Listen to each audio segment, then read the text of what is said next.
Time to time తినకపోవడం, water ప్రాపర్గా తీసుకోకపోవడం, irregular eating habits, ఇంకా గట్ హెల్దీగా ఉండకపోవడం, ఇట్లాంటి మేజర్ రీజన్స్ మనకి డైజెస్టివ్ సిస్టమ్ కానీ మీకు గ్యాస్ట్రిక్ ప్రాబ్లమ్స్ ఉన్నాయి అంటే.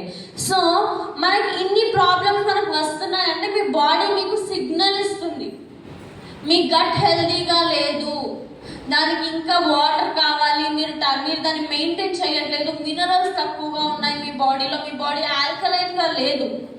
మన బాడీ మనకి ఇచ్చే సిగ్నల్స్ అవి మనం దాన్ని ఈనో ప్యాకెట్లో ప్యాండీ ర్యాండక్ ఇలాంటి టాబ్లెట్లు వేసి మనం దాన్ని కప్పుపుచ్చుతాం మోస్ట్లీ, అవునా? సో ఇక్కడ మనకు ఒక సైంటిస్ట్ ఏం చెప్తున్నారంటే no disease including cancer can exist in an alkaline environment.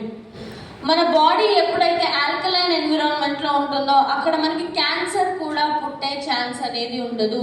Minerals అనేవి మన బాడీలో చాలా ఇంపార్టెంట్ రోల్ అనేవి ప్లే చేస్తాయి. సో మరి ఏం చేస్తాయి మినరల్స్ మన బాడీలో?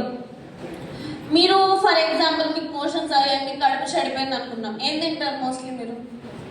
Biryani, butter chicken,